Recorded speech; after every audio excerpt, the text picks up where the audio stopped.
प्रिय मित्रों नमस्कार। मैं संजीव कुमार कोहली और आज हम कक्षा 9 की हिंदी की पुस्तक क्षितिज के काव्यखंड के कवि माखनलाल चतुर्वेदी जी की जीवनी और उनके द्वारा रचित कविता कैदी और कोकिला का हम अध्ययन करेंगे। तो आइए अध्ययन प्रारंभ करते हैं। माखनलाल चतुर्वेदी का जन्म मध्य प्रदेश के होशंगाबाद जिले के बावई गांव में सन 1889 में हुआ। मात्र 16 वर्ष की अवस्था में वे शिक्षक बने। बाद में अध्यापन कार्य छोड़कर उन्होंने प्रभा पत्रिका का संपादन शुरू किया। वे देशभक्ति कवि एवं प्रखर पत्रकार थे। उन्होंने कर्मवीर और प्रताप का भी संपादन किया। सन 1968 में उनका देहांत हो गया। हिमक्रीटनी, साहित्य देवता, हिम तरंगिनी, वेणुलो गंजे धरा उनकी प्रमुख कृतियां हैं। उन्हें पद्म भूषण एवं साहित्य अकादमी पुरस्कार से सम्मानित किया गया है। काव्यगत विशेषताएं। माखनलाल चतुर्वेदी की रचनाएं राष्ट्रीय भावना से युक्त हैं। उनमें स्वतंत्रता की चेतना के साथ देश के लिए त्याग और बलिदान की भावना मिलती है। इसीलिए उन्हें एक भारतीय आत्मा कहा जाता है। इस उपनाम से उन्होंने कई कविताएं भी लिखी हैं। वे एक कवि कार्यकर्ता थे और स्वाधीनता आंदोलन के दौरान कई बार जेल गए। उन्होंने भक्ति, प्रेम और प्रकृति संबंधी कविताएं भी लिखी हैं। चतुर्वेदी जी कविता में शिल्प की तुलना में भाव को अधिक महत्व देते हैं। उन्होंने परंपरागत छंदबद्धता एवं तत्सम शब्दावली के स्थान पर बोलचाल की भाषा के साथ साथ उर्दू, फारसी के शब्दों का भी प्रयोग किया है। कविता सार। ब्रितानी उपनिवेशवाद के शोषण तंत्र का बारीक विश्लेषण करती कैदी और कोकिला कविता बहुत लोकप्रिय है। यह कविता भारतीय स्वाधीनता सेनानियों के साथ जेल में किए गए दुर्व्यवहारों और यातनाओं का मार्मिक साक्ष्य प्रस्तुत करती है। कवि जेल में एकाकी और उदास हैं। कोकिल से अपने मन का दुख, असंतोष और ब्रितानी शासन के प्रति अपने आक्रोश को व्यक्त करते हुए वह कहता है कि यह समय मधुर गीत गाने का नहीं बल्कि मुक्ति का गीत गाने का है, मुक्ति का गीत सुनाने का है। कवि को लगता है कि कोयल भी पूरे देश को एक कारागार के रूप में देखने लगी है, इसलिए अर्धरात्रि में चीख उठी है। अर्धरात्रि मतलब आधी रात में। कैदी और कोकिला। क्या गाती हो, क्यों रह रह जाती हो, कोकिल बोलो तो। क्या लाती हो, संदेशा किसका है, कोकिल बोलो तो। इसमें कवि कोयल से कह रहे हैं, जब वो कारागार में बंद हैं, अंग्रेज़ों के कैदी बने हुए हैं, तब एक कोयल आती है। तो उस कोयल के गाने को सुनकर कवि कहते हैं, हे कोयल, तुम कारागार के ऊपर मंडराकर बार बार क्या गा रही हो, क्या गाती हो, तुम यह क्या गा रही हो, क्यों रह रह जाती हो, कोकिल बोलो तो। कोकिल मतलब कोयल। तुम मन की कौन सी गहरी बात कहना चाहती हो जिसे बार बार कहते कहते रह जाती हो, कोकिल बोलो तो। हे कोयल तुम बोलो तो। क्या लाती हो, संदेशा किसका है, कोकिल बोलो तो। तुम मेरे लिए क्या प्रेरणा लाई हो, क्या लाती हो, तुम मेरे लिए क्या प्रेरणा लाई हो, क्या लाई हो, संदेशा किसका है, तुम मुझे क्या संदेश देना चाहती हो, किस प्रकार के भाव मेरे मन में भरना चाहती हो, तुम यह प्रेरणा संदेश किस स्रोत से लाई हो। हे कोयल तुम मुझे स्पष्ट रूप से समझाओ, हे कोयल तुम बोलो और मुझे स्पष्ट रूप से समझाओ कि ये जो तुम संदेश लाई हो, प्रेरणा का संदेश लाई हो, वो कहाँ से लाई हो। ऊंची काली दीवारों के घेरे में, डाकू चोरों बटमारों के डेरे में, जीने को देते नहीं पेट भर खाना, मरने भी देते नहीं तड़प रह जाना। जीवन पर अब दिन रात कड़ा पहरा है, शासन है या तम का प्रभाव गहरा है। हिमकर निराश कर चला रात भी काली, इस समय कालिमा मई जगी क्यों आली। यहाँ कारागार की ऊंची और अंधेरी दीवारों के घेरे में बंद कवि कहते हैं। कवि हैं वो कारागार की ऊंची और अंधेरी दीवारों के घेरे में बंद हैं। तो कवि कह रहे हैं, ऊंची काली दीवारों के घेरे में मैं यहाँ पर जेल की या कारागृह की ऊंची और अंधेरी, काली मतलब अंधेरी, अंधेरी दीवारों के घेरे में बंदी हूँ, बंद हूँ डाकू चोरों बटमारों के डेरे में। और यहाँ पर डाकू चोर, बटमार का मतलब होता है जो राहगीरों को लूटने वाले होते हैं, उनको बटमार बोला जाता है। यहाँ डाकू चोर और राहजन को लूटने वाले दुष्प्रवृत्ति के लोगों का निवास है। जीने को देते नहीं पेट भर खाना। यहाँ जीवन निर्वाह के लिए, यानी कि जीने को भी पेट भर भोजन तक नहीं मिलता, हमें पेट भर भोजन तक भी नहीं देते। मरने भी देते नहीं, तड़प रह जाना। यहाँ तो मरने तक की सुविधा भी नहीं है, यानी कि हमको मरने भी नहीं देते हैं। ऐसा नरकीय जीवन जीते हुए हमें विवश होकर कष्टपूर्ण जीवन जीना पड़ रहा है, लेकिन तड़प तड़प कर हमें अपना जीवन जीना पड़ रहा है। जीवन पर अब दिन रात कड़ा पहरा है। जीवन पर यानी कि जो हमारा जो जीवन है, इस पर दिन रात कड़ा पहरा रहता है। हमें कोई कार्य स्वतंत्रता पूर्वक करने की सुविधा नहीं है। सरकारी गुप्तचर और सिपाही हमेशा हम पर निगरानी रखते हैं, यानी कि हम पर कड़ा पहरा रखते हैं कि ये लोग क्या कर रहे हैं। शासन है या तम का प्रभाव गहरा। यह शासन नहीं, जो अंग्रेजों का शासन था उसके लिए कह रहे हैं कि यह शासन नहीं है, यह तम का प्रभाव गहरा है। तम मतलब अंधकार। इस शासन में चारों तरफ अंधकार ही अंधकार दिखाई देता है, अर्थात यहाँ घोर अन्याय चल रहा है। यह शासन नहीं है, घोर अन्याय चल रहा है और मानो अंधकार का राज्य है। चारों तरफ अंधकार का राज्य ही दिखाई देता है। हिमकर निराश कर चला रात भी काली। हिमकर मतलब चंद्रमा।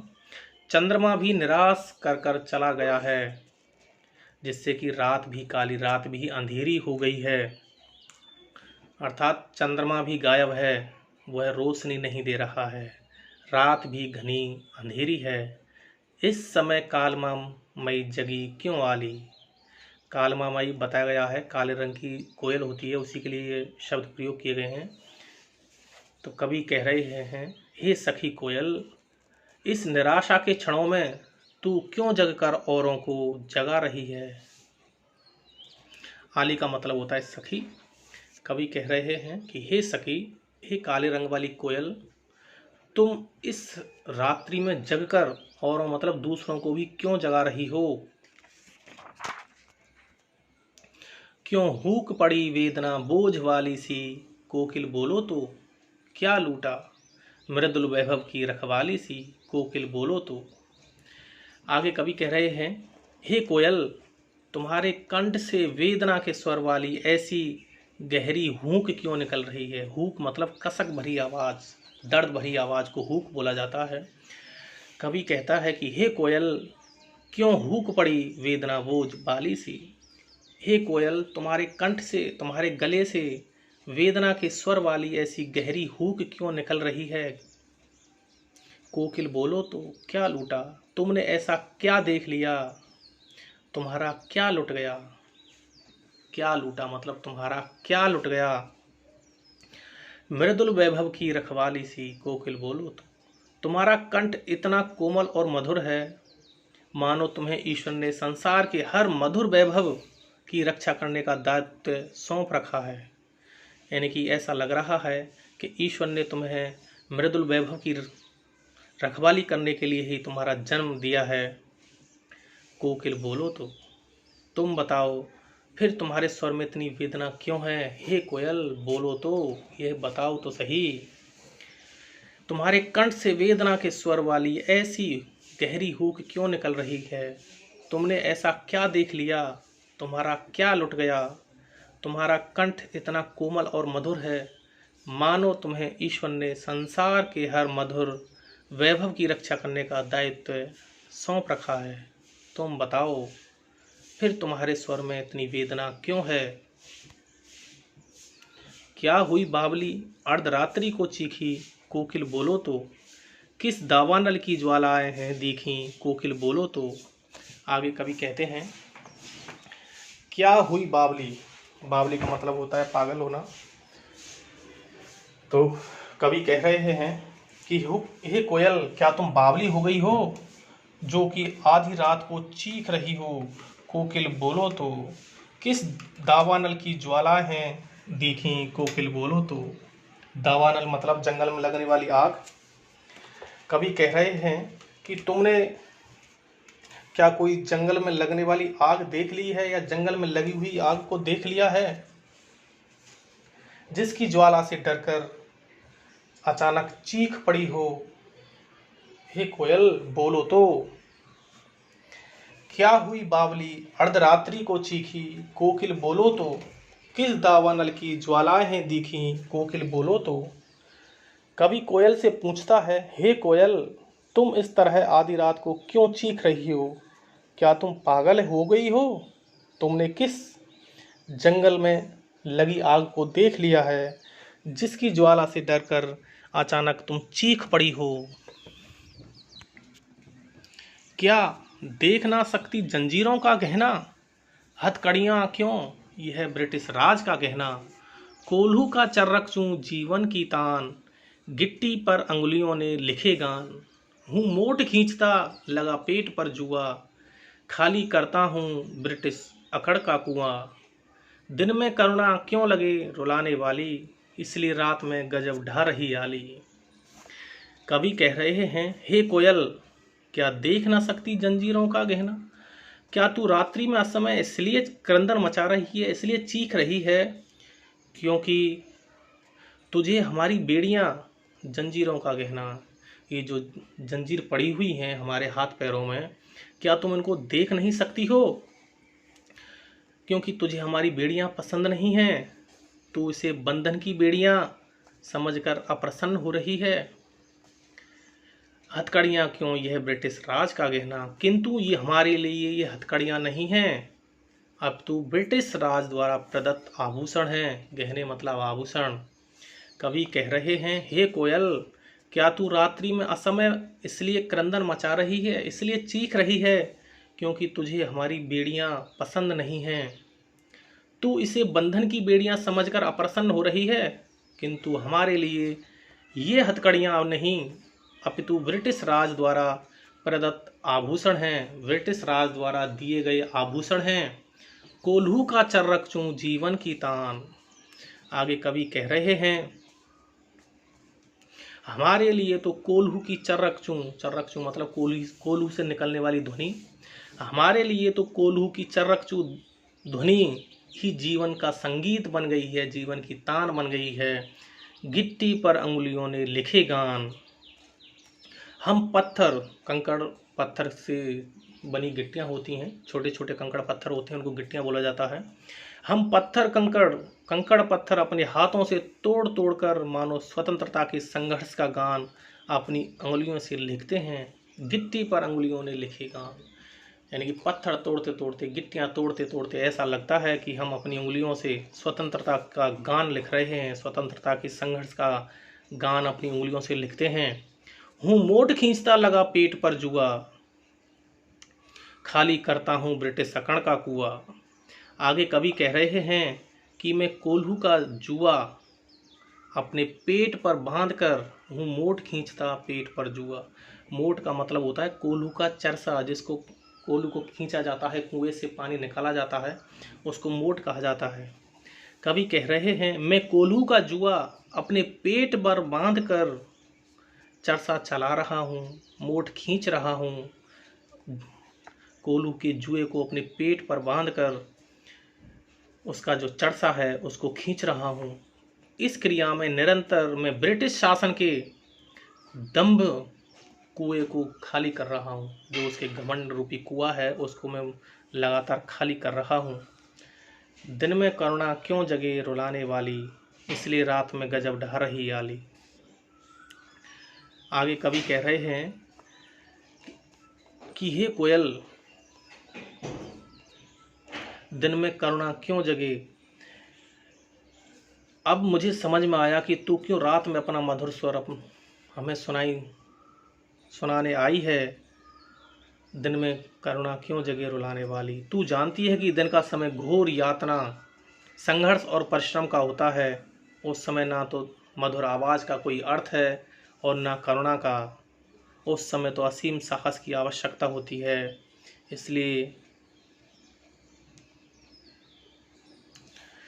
इसलिए तुम हमें ये रात में ये जो ध्वनि है तुम्हारी वो सुनाने आई हो।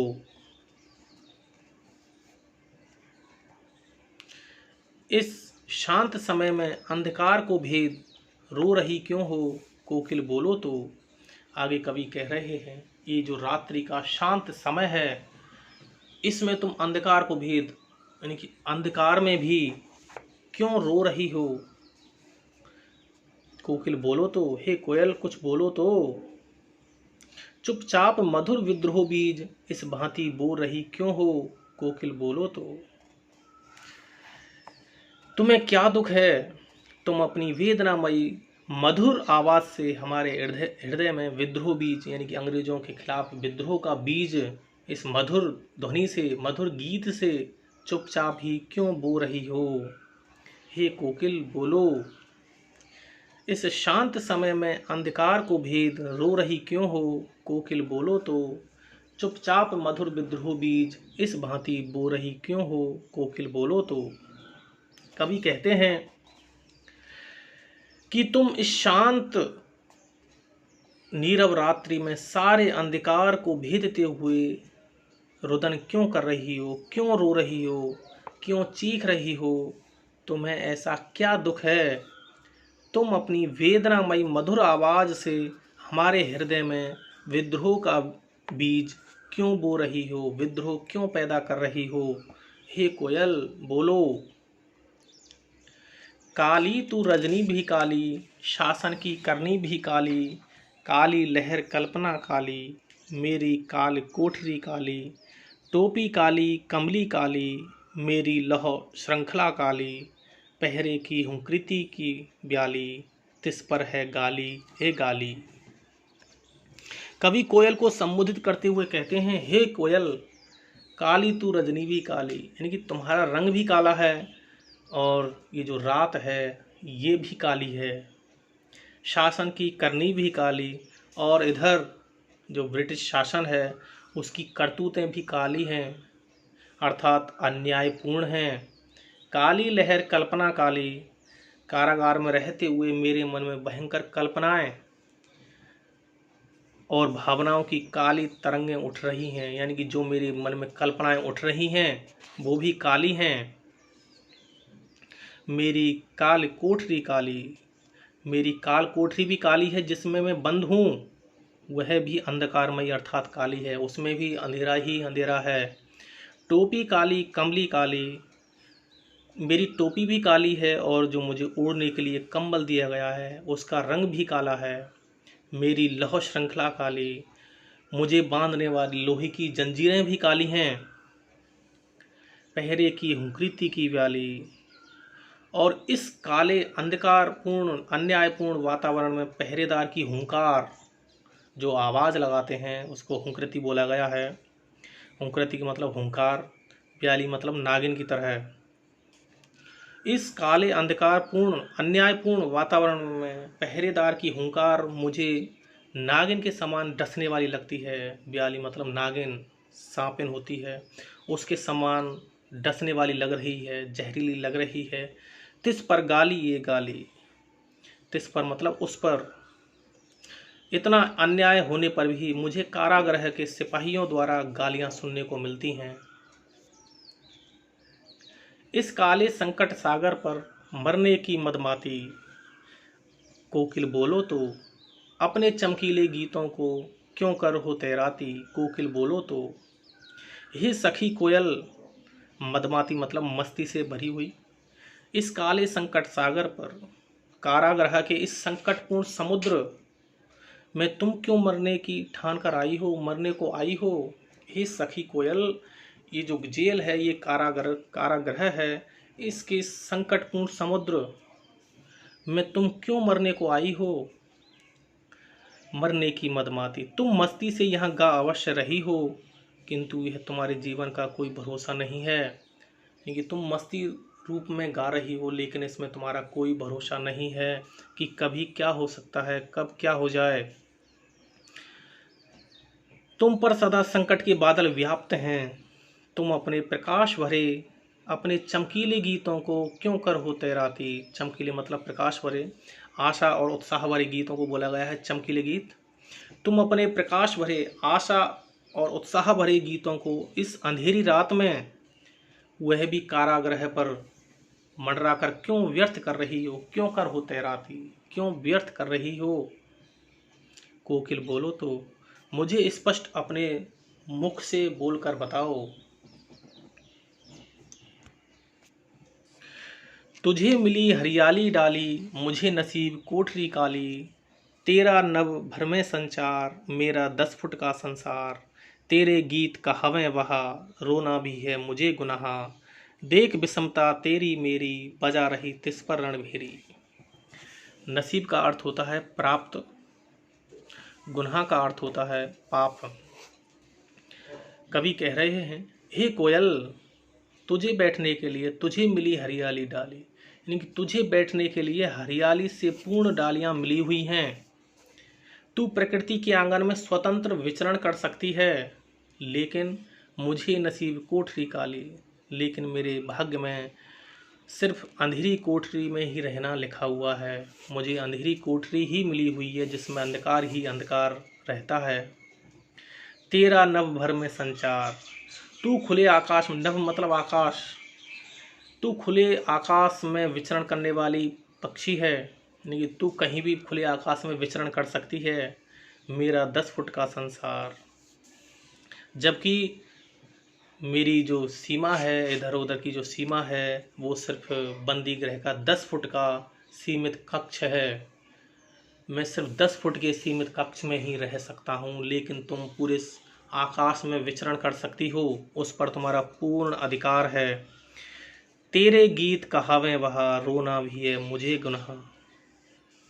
आगे कवि कह रहे हैं कि तू गाती है तो लोग प्रशंसा करते हैं। तेरे गीत कहावे बहा, जब तू गाती है तो लोग वाह वाह कहते हैं, अर्थात प्रशंसा में वाह वाह कर उठते हैं। जबकि मैं रोता हूँ, रोना भी है मुझे गुनाह। जबकि मैं रोता हूँ तो लोग मेरी वेदना को सुनना भी नहीं चाहते, यानी कि उसे भी गुनाह समझते हैं। देख विषमता तेरी मेरी, बजा रही तिस पर रणभेरी। तिस पर मतलब उस पर। तेरी और मेरी परिस्थिति में बहुत अंतर है। तू स्वतंत्र रूप से विचरण कर सकती है, स्वतंत्र रूप से रह सकती है, लेकिन मैं अंग्रेज़ों का गुलाम हूँ और इस 10 फुट की कोठरी में ही मेरा जीवन बीतता है। इसलिए तुम्हारी और मेरी परिस्थिति बिल्कुल अलग है। तुम्हारी और मेरी परिस्थिति में बहुत अंतर है। विषमता मतलब अंतर। तू आज़ाद और मैं कैदी हूँ, इतना जानते हुए भी तू युद्ध का संगीत बजा रही है तिस पर रणभेरी। रणभेरी मतलब युद्ध का जो संगीत होता है, इस पर भी तो युद्ध का संगीत बजा रही है। परंतु हे कोयल, मुझे यह बतला कि तेरी हुंकार पर मैं और क्या कर सकता हूँ।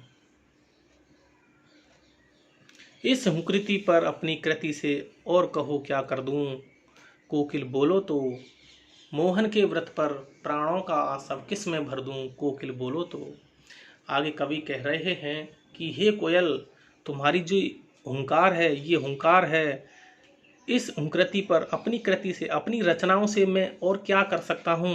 मैं एक कवि हूँ और तुम जो ये हुंकार रही हो, इस पर मैं क्या कर सकता हूँ। कोकिल बोलो तो तेरी प्रेरणा से मैं कारागृह में रहकर अपनी ओजस्वी कविताएं तो रच ही रहा हूँ, इसके अतिरिक्त और क्या करूँ।